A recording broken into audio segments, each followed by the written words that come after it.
Yo, what's good, y'all? Welcome back to the channel. It's your boy Tom Ross, and I'm feeling like I need to just make a video, sit down and just yap a little bit and catch y'all up to what's been happening this summer and tech updates. And I really feel like I left y'all hanging, and I'm sorry. From my last vlog where I talked about the Canon R8 and I was going on and on about the camera, the good and the bad, who I think is for. And if you missed that video, you can click the card up here to go ahead and check it out so that you can really be fully caught up to where I am right now. So I definitely traded in the Canon R8 with Adorama. I traded in my Canon R8, my Canon 24-105. I had a drone, an old drone that I purchased, the DJI Air 2 that I traded up, and a bunch of stuff just to run up that trade-in value so that I can trade it in for the Canon C50. And I know. I really was using the Canon R8 just as a run and gun content creator camera, but I definitely think the C50 will fit my needs and be way more suitable for what I'm doing than the Canon R8. If you are new here or you haven't really been following along that closely, I run a music and media business that I frequently film and shoot events, church services, concerts. I also shoot in studio for both photo and video. And so having a camera that has great enough battery life to suit all of those functions, as well as easily switching from photo to video, capturing high quality images on both photo and video, is really where it's at for me. And so the Canon C50 is definitely going to answer all of those needs. Now, on top of that, I'm super excited because it's going to be my first cinema camera. And for video, having a cinema camera, getting a certain kind of look and dialing in some of those settings and having the mounting points and all of the things that the Canon C50 offers is so exciting and exhilarating. And I'm so looking forward to it shipping and getting that camera in my hands. Now, the Canon C50 is a 7K sensor.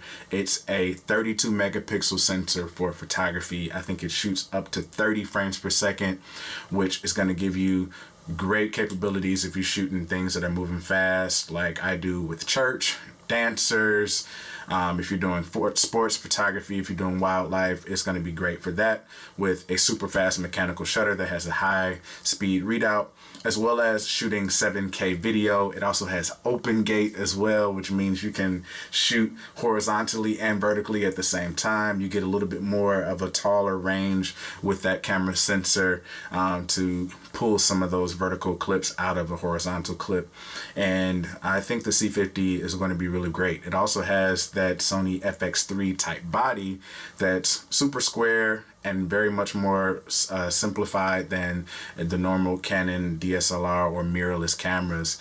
And I'm really looking forward to getting mine in the mail and making a lot of content about it. So there's some other tech and camera updates that I want to fill you guys in on. Let's get into it. So if you know, every year I'm gonna touch something in my everyday carry as far as my tech.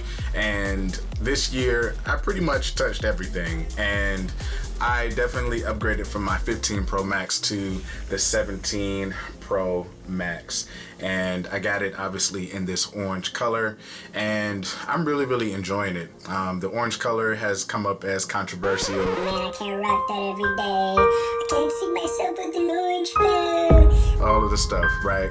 But I definitely was that way when I first saw it. When I went to the store and I saw the orange color, I made a Instagram story saying how I was gonna trade it up and I wasn't gonna get it. I had already ordered the orange.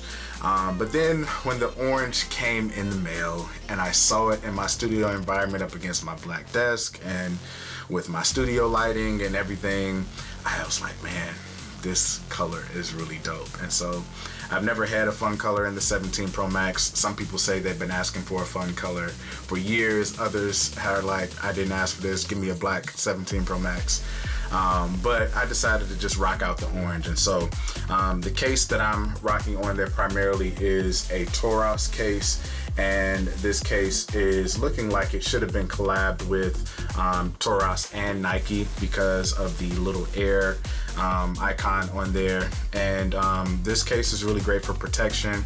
It has a kickstand that's also a MagSafe mount, where you can prop the phone up to watch content, whether vertically or horizontally, and it's magnetized, so you can stick it to your refrigerator or whatever other metal surface to get content, or to just rest your phone someplace, or if you don't have a tripod, you know, it's a great way to just post up your phone and get content.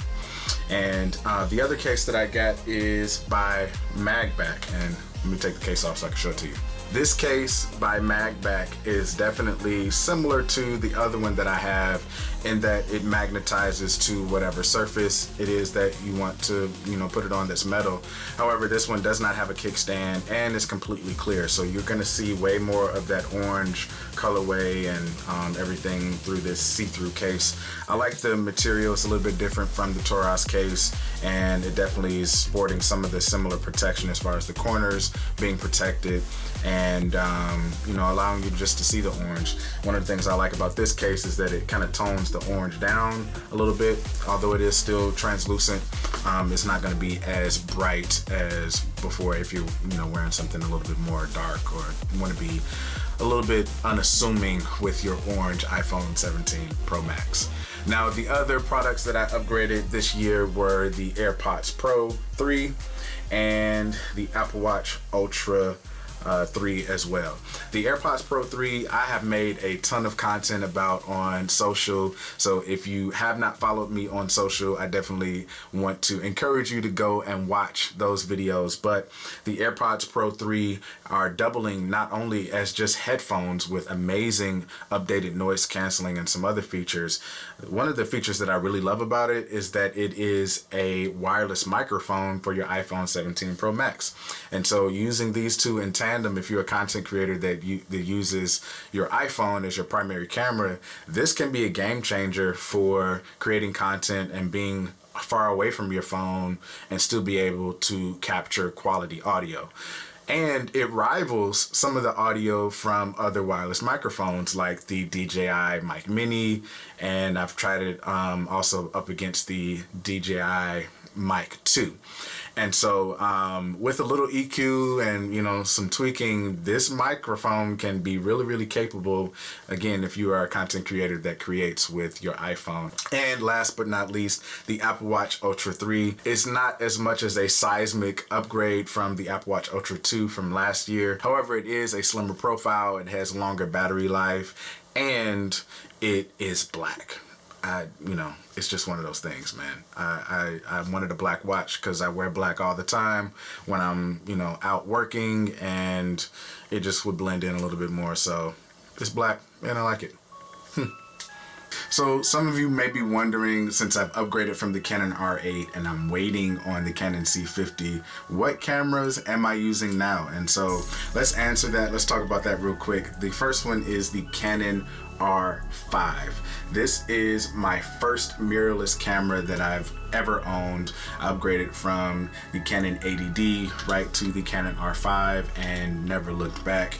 Mirrorless is definitely the way to go. If you're still using a DSLR, you should definitely upgrade to something mirrorless, whether Sony or Canon or whomever you may want to go with. But I'm a Canon guy, and the Canon R5 shoots 45 megapixel stills. It shoots up to 8K internally inside this small body. It's lightweight, and I use it primarily for my studio photography needs. So when a client calls me and they want to do a studio photo shoot, whether that's portraits or full body or a family shoot or what have you, I'm going to be using the Canon R5 to capture that client in studio.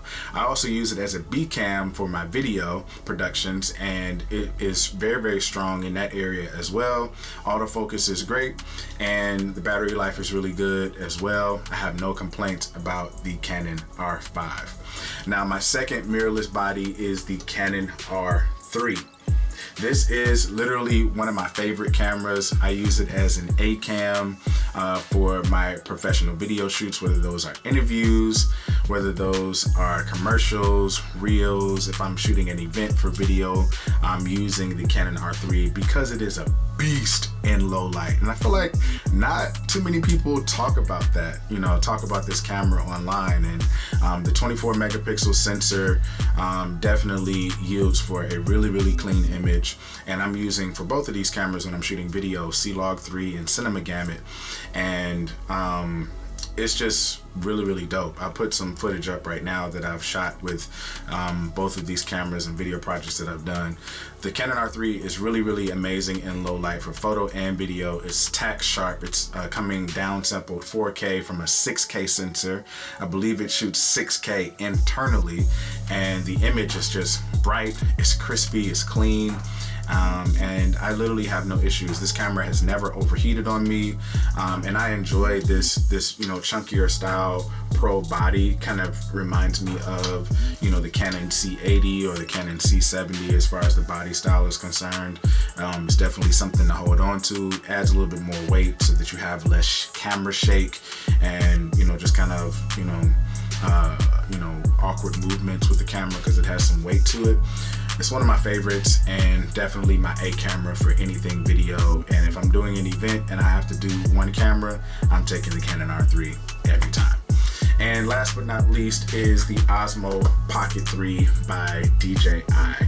This camera is super dope. You've seen all of the content about it online, and I use it anytime I need to go and run out for a quick vlog. I can put it in horizontal mode and it's going to film in 4K. If I want to put in vertical mode, it's going to shoot in 3K, up to 60 frames per second, I believe, and you can take pictures with it. So much you can do. I primarily use this camera as a behind the scenes camera for any of my photo shoots, whether that's in studio or running gun on the street, any BTS of any performances that I'm doing or rehearsals for that matter. I'll just post up the Osmo Pocket 3 and I may even connect a microphone to it, the DJI Mic 2, which automatically connects to it anytime I cut it on, or I'll just use the internal mic on it, which is also really, really amazing. You can't really fault this camera for the price. I got it before the tariffs took it over the roof, and I've not looked back. I've had this camera for almost 2 years and it is literally amazing. Alright, so as we wind this video down to a close, I want to thank you guys for watching. If you have stuck around this far, I want you to comment the word or the letters TRM down in the comments and let me know that you locked in with me to the very, very end. And if you are in need of photography, videography, web design, voiceovers, anything of that nature, music production, holla at me. Go to toneross.com, go over to my inquiry page and drop me an inquiry so that we can work together and we can connect. Last but not least, we are on our way to 2,000 subscribers on this channel. I have been putting in a lot of work, whether that's shorts or long form, and I really appreciate y'all for locking in with me every time I upload a video. But if you have not subscribed, you can help me out and reach my goals and help me reach more people with this amazing content by just subscribing and dropping it a like and comment the letters TRM down below. Let me know that you locked in. All right, I'll see y'all in the next ones. And don't forget, always remember, keep living because your very best days are still yet to come.